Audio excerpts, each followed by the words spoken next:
Hello everyone, myself Dr. Rajesh Rizavade, Assistant Professor, DG College of Commerce, Satara.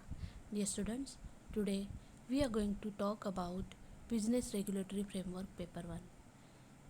विद्यार्थी मित्र हो, आज आपण ज्या विषयावर चर्चा करणार आहोत तो विषय म्हणजे व्यवसाय नियमन विषयक कायदे. या कायद्यामध्ये आपल्याला विविध गोष्टी पाहायच्या आहेत.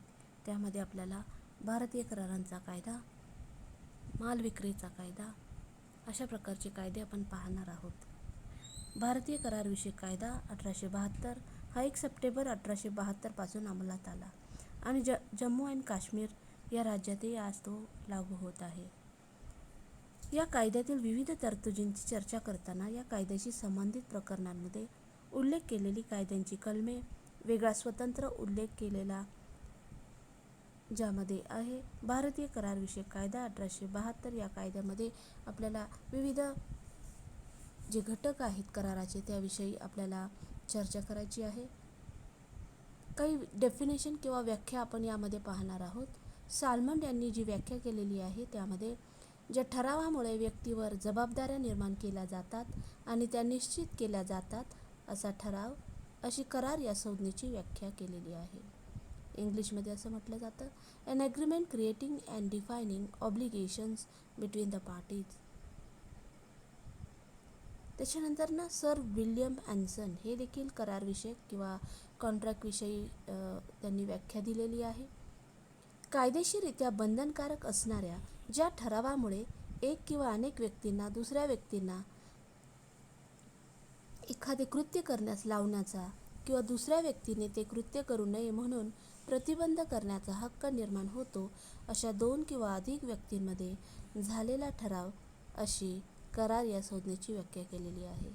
इंग्लिशमध्ये असं म्हणतात, a contract is an agreement enforceable at law made between 2 or more persons by which rights are acquired by one or more to act or forbearance on the part of the other or others. So अशा प्रकारे आपण जे lecture आपण करणार आहोत येणाऱ्या दिवसांमध्ये त्यामध्ये हे व्यवस्थित प्रकारे आपण समजून घेणार आहोत. सर फेडरिक पोलक हे देखील आहेत आणि त्यांच्या मते every agreement and promise enforceable at law is a contract. So ज्या ठरावाची आणि वचनाची कायदेशीररित्या अंमलबजावणी करता येऊ शकते असा ठराव किंवा वचन म्हणजे करार, असं त्यांची व्याख्या आहे. भारतीय करार कायद्यानुसार an agreement which are enforceable by law is only contract. म्हणजेच भारतीय करार कायद्यातील कलम 2 प्रमाणे करार म्हणजे कायदेशीररित्या अंमलबजावणी करता येणाऱ्या ठरावास करार असे म्हटलं जातं. तर अशा प्रकारे विविध डेफिनेशन किंवा व्याख्या आपण या सिलेबसनुसार शिकणार आहोत. भारतीय करार कायद्यातील करार या संज्ञेच्या व्याख्येनुसार प्रत्येक करारात 2 व्यक्ती किंवा पक्ष असतात. त्याच्यामध्ये ठराव असणं गरजेचं आहे. कायदेशीर जबाबदारी या 3 महत्त्वाच्या घटकांची आवश्यकता असते. कराराचे काही महत्त्वाचे घटक आहेत विद्यार्थ्यांना आणि ते आपण समजून घेणं हे खूप महत्त्वाचं आहे. भारतीय करारांचा कायदा 1872 हा जरी 1872 सालचा आपण आजही फॉलो करत आहोत तरी देखील त्यामध्ये भरपूर काही चेंजेस झालेले आहेत किंवा बदल झालेले आहेत, अमेंडमेंट झालेले आहेत आणि त्यानुसार आपण तो आज लागू करत आहोत. परिस्थिती समाजातली बदलत जाते, व्यवहार लोकांमधले बदलत जातात, नेचर ऑफ प्रॉब्लेम किंवा जे प्रश्नांचं स्वरूप आहे ते देखील बदलत जात आहे आणि त्या प्रश्नांना सोल्युशनच्या फॉर्ममध्ये किंवा एक ॲन्सर म्हणून किंवा रेमेडी म्हणून कायद्यामध्ये देखील बदल केले जातात आणि ते बदल आपण शिकून घेणं, अवगत करणं हे गरजेचं असतं विद्यार्थ्यांनो. जर का आपण भारतीय करारांचा कायदा जर आपण पाहत आहोत तर यामध्ये विविध महत्त्वाचे घटक आहेत विद्यार्थ्यांनो, ते आपण समजून घेणं ही महत्त्वाची गोष्ट आहे. पहिलं म्हणजे 2 व्यक्ती अथवा पक्ष म्हणजे 2 पार्टीज. करारासाठी 2 व्यक्तींची आवश्यकता असते, म्हणजे करार किंवा कॉन्ट्रॅक्ट करण्यासाठी 2 व्यक्तींची आवश्यकता असते आणि या 2 व्यक्ती या खूप महत्त्वाच्या असतात. मिनिमम ह्या 2 व्यक्ती असणं गरजेचं आहे, मॅक्झिमम हे त्यापेक्षा जास्त असू शकतात. 2 व्यक्तींमधील जी व्यक्ती एखादी गोष्ट करण्यासंबंधी अथवा न करण्यासंबंधी वचन देते अशा व्यक्तीस वचनदाता किंवा प्रॉमिसर असे म्हटलं जातं. आणि ज्या व्यक्तीस वचन दिले जाते त्या व्यक्तीस वचन स्वीकृता म्हणजे प्रॉमिसी असे म्हणतात. अर्थात प्रत्येक करारात प्रत्येक पक्ष किंवा व्यक्तीस एकाच वेळी वचनदाता आणि वचन स्वीकृता अशी दुहेरी कार्ये देखील करावी लागतात. दुसरा आहे महत्त्वाचा घटक, तो म्हणजे ठराव म्हणजे ॲग्रीमेंट. प्रस्तावकाने केलेल्या ठरावास ज्यावेळेस प्रस्ताव स्वीकृत्याकडून मान्यता मिळते तेव्हा दोन व्यक्तीस करार झाला असे म्हणतात. ठराव म्हणजे दोन किंवा अधिक व्यक्तींनी त्यांच्यात कायदेशीर संबंध प्रस्थापित करण्याच्या दृष्टीने प्रकट केलेली इच्छा होय. जेव्हा दुसऱ्या व्यक्तीची संमती मिळविण्याच्या हेतूने एखादी व्यक्ती त्या दुसऱ्या एखाद्या व्यक्तीजवळ एखादे कृत्य करण्यासंबंधी किंवा न करण्यासंबंधी आपली इच्छा प्रकट करते तेव्हा तिने म्हणजे पहिल्या व्यक्तीने प्रस्ताव केला असे म्हटले जाते. अशा प्रस्तावास दुसऱ्या व्यक्तीने संमती दिली तर त्यास स्वीकृती असे म्हणतात. तिसरा महत्त्वाचा घटक म्हणजे कायदेशीर जबाबदारी लीगल ऑब्लिगेशन. तर हे काय आहे तर ठरावातील एखादे कृत्य करण्यासंबंधी अथवा न करण्यासंबंधीची जबाबदारी म्हणजे कायदेशीर जबाबदारी होय. ठरावातून कायद्याने अंमलबजावणी करता येईल अशी जबाबदारी निर्माण केली पाहिजे. सामाजिक अथवा कौटुंबिक जबाबदारी निर्माण होणाऱ्या ठरावास करार म्हणता येत नाही, कारण अशी जबाबदारी व्यक्तींवर कायद्याने बंधनकारक होतेच असं नाही. म्हणून लग्न समारंभाला हजर राहण्यासाठी केलेला ठराव म्हणजे करार होत नाही. आता आपण पाहूयात कराराचे स्वरूप काय आहे म्हणजे नेचर ऑफ कॉन्ट्रॅक्ट. दोन किंवा अधिक व्यक्तीत झालेला ठराव म्हणजे करार होय. अशा ठरावामुळे करार व्यक्तीवर जबाबदाऱ्या निर्माण केल्या जातात आणि निश्चितही केल्या जातात. अशा प्रकारचा ठराव एक प्रकारे दुसऱ्या पक्षास एखादे कृत्य करावयास लावण्याचा हक्क देतो. तसेच काही ठरावात दुसऱ्या पक्षास एखादे कृत्य करू नये म्हणून देखील प्रतिबंध करण्याचा हक्कही देत असतो. अशा प्रकारच्या हक्कामुळेच कराराची किंवा कॉन्ट्रॅक्ट हा कायदेशीर अंमलबजावणी किंवा इम्प्लिमेंट करता येतो. भारतीय करार कायद्याने कायदेशीररित्या अंमलबजावणी करता येणाऱ्या ठरावास करार असे म्हटले आहे. अशा करारात कायद्यात नमूद करण्यात आलेल्या सर्व आवश्यक बाबी उपस्थित झाल्या पाहिजे असं सांगितलेले आहे किंवा असल्या पाहिजेत. त्यामुळे करारातील संबंधित पक्षांना आपले हक्क राखता येतात आणि दुसऱ्या पक्षाने जबाबदारी पार पाडण्यास नकार दिला तर त्याच्याकडून नुकसान भरपाई मागता येते.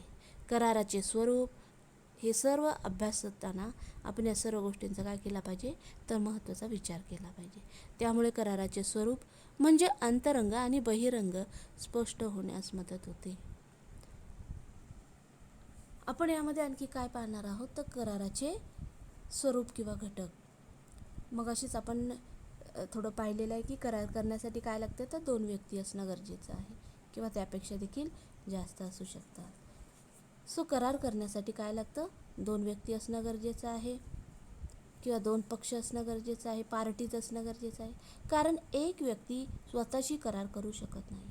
अशा दोन व्यक्ती किंवा पक्ष एखादी गोष्ट करण्यासाठी अथवा न करण्यासाठी एकत्र आले पाहिजे. त्यांच्या त्याबाबत त्या विषयावर चर्चा झाली पाहिजे. त्यातूनच कराराचे स्वरूप अस्तित्वात येत असते. दुसरा महत्त्वाचा घटक म्हणजे प्रस्ताव. हा प्रस्ताव काय आहे तर दोन व्यक्ती किंवा पक्षांनी ठराविक विषयासाठी एकत्र येण्यातून प्रस्ताव अस्तित्वात आला पाहिजे. प्रस्ताव म्हणजे एका व्यक्तीने किंवा पक्षाने दुसऱ्या व्यक्ती किंवा पक्षाशी कायदेशीर संबंध प्रस्थापित करण्याच्या हेतूने विशिष्ट गोष्ट करण्यासंबंधी कळविलेली इच्छा होय. सो हे प्रस्ताव आपण पाहणारच आहोत येणाऱ्या लेक्चरमध्ये. महत्त्वाचा मुद्दा म्हणजे वैचारिक एकता. करारात एकत्र येणाऱ्या व्यक्ती म्हणजे प्रस्तावक आणि प्रस्ताव स्वीकृता म्हणजे वचनदाता आणि वचन स्वीकृता. एकाच म्हणजे जो प्रॉमिसर आणि जो प्रॉमिसी आहे हे आपण पाहणं गरजेचं आहे. वचनदाता आणि वचन स्वीकृता एकाच विचाराने प्रेरित झाले असले पाहिजे ते दोघं पण. यालाच म्हणजे प्रस्ताव, प्रस्तावाचे स्वरूप, वचन, त्यांनी केलेली कृती, ते करण्याची इच्छा, त्याचं मूल्य, वचन स्वीकारण्यास येणारी जबाबदारी, कायदेशीर वैधता इत्यादी बाबींसोबत दोन्ही पक्षात वैचारिक एकता असली पाहिजे, तरच ठराव झाला असे म्हणता येईल. पण त्यातील एखादा पक्ष दुसऱ्या प्रकारे विचार करत असेल तर ठराव होत नाही. आता या ठरावामध्ये दोन पक्षातील किंवा दोन करार व्यक्तीमधील वैचारिक एकता आणि त्यानुसार विषयासंबंधी काय केलं जातं तर अंमलबजावणी करण्यासंबंधी, कायदेशीर जबाबदाऱ्या पार पाडण्यासंबंधी, तयारी करण्यासंबंधी ठराव करता येतो. पुढे आपण पाहूयात. वेगवेगळ्या गोष्टी या महत्त्वाच्या आहेत. कायदेशीर करार केला पाहिजे. कायद्यामध्ये कराराचे प्रतिफळ आहे, त्याला कन्सिडरेशन म्हणतात. कायदेशीर जबाबदारी त्यांनी घेतली पाहिजे. करार करण्यासाठी दोन्ही व्यक्ती इच्छुक असणं गरजेचं आहे. दोन्ही व्यक्ती करार करण्यास पात्र असणं गरजेचं आहे. करारामध्ये मुक्त संमती असणं गरजेचं आहे. कायदेशीर उद्दिष्ट या करारामध्ये किंवा कॉन्ट्रॅक्ट करण्यामध्ये असणं गरजेचं आहे. आणि कराराच्या पूर्ततेची खात्री असणं गरजेचं आहे. उगाचच कॉन्ट्रॅक्ट करायचा की जो पूर्ण होणार नाही किंवा अशक्य आहे असे करार म्हणता येत नाही. कायदेशीर बाबींची पूर्तता देखील त्यांनी करणं गरजेचं आहे. अशा प्रकारे कराराचे स्वरूप विविध घटकांनी परिपूर्ण असणे गरजेचं आहे. आणि म्हणून विद्यार्थ्यांनो, आपण ही जी काही प्रास्ताविक पाहत आहोत भारतीय करारांचा कायदा, त्यामध्ये विविध गोष्टी आपण पाहणं गरजेचं आहे. ज्यावेळेला आपण व्यवसायिक कायदे किंवा बिझनेस लॉ असं म्हणत असतो, त्यावेळेला जसं आपण पाहिलं तर व्यवसाय नियमनविषयक कायदे म्हणजे हे जे काही व्यवसायासंबंधी बिझनेसच्या रिलेटेड कायदे आहेत, ते या बिझनेसला कंट्रोल करण्याचं किंवा रेग्युलेट करण्याचं काम हे या कायद्यानुसार होत असतं. कायद्यांची ही खूप महत्त्वाची गरज आहे विद्यार्थ्यांनो. जर कायदा जर नसता तर हे जे काही व्यवहार होत असतात किंवा व्यक्तीचं बिहेवियर आहे, वागणूक आहे, ती कशी कंट्रोल करता येणार आहे. प्रत्येक वेळेला कंट्रोल करणं गरजेचं नाही, परंतु ज्या वेळेला व्यक्ती हा इल्लिगली किंवा अनैतिक प्रकारे वागत असतो की ज्यामुळे समाजाला आणि कुटुंबाला किंवा दुसऱ्या व्यक्तीला हानी होऊ शकते किंवा धोका निर्माण होऊ शकतो, ते कंट्रोल करणं हे गरजेचं असतं. आणि कायदा हा खूप महत्त्वाचा पार्ट त्यामध्ये येतो. कायद्यामुळेच काय होतं तर व्यक्तीचे व्यवहार हे नियंत्रित करता येऊ शकतात.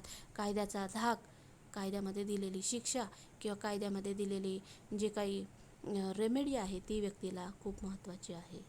त्यामुळे व्यक्तींमध्ये हे व्यवहार चांगल्या प्रकारे होऊ शकतात. यामध्ये आपण जे काही डेफिनेशन पाहणार आहोत, त्या सेक्शन आहेत, काही सबसेक्शन आहेत, ते देखील आपण पाहणार आहोत.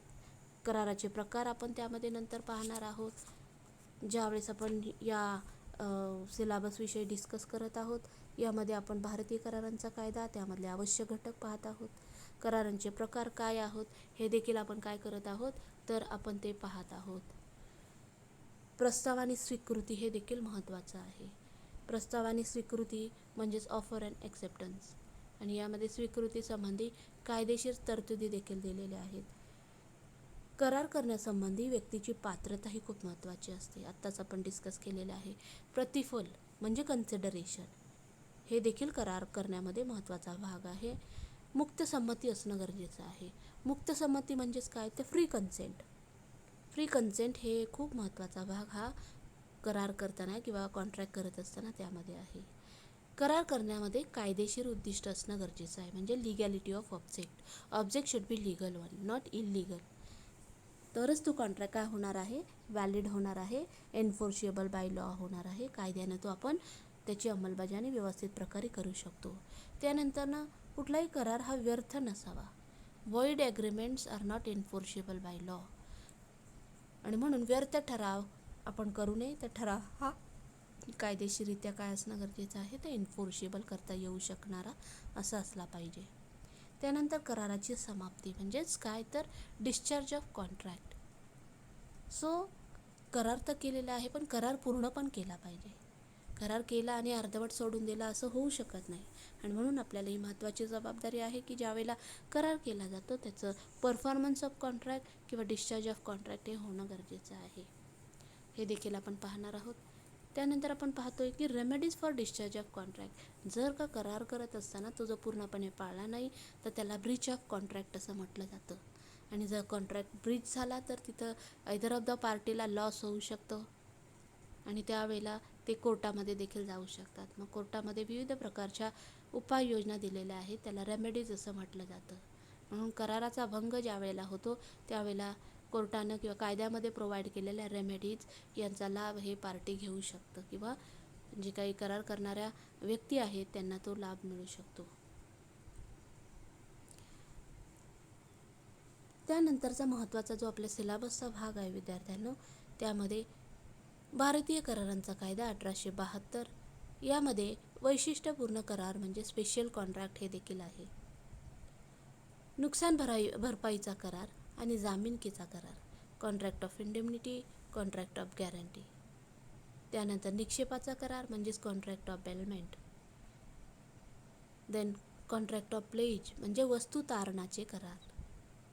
आणि third is contract of agency, प्रतिनिधित्वाचे करार. आणि हे स्पेशल कॉन्ट्रॅक्ट आहेत. अगोदर आपण डिस्कशन केलेलं आहे ते जनरल कॉन्ट्रॅक्टबद्दल केलेलं आहे. हे जे कॉन्ट्रॅक्ट आहे ते स्पेशल कॉन्ट्रॅक्ट आहे किंवा वैशिष्ट्यपूर्ण करार आहेत.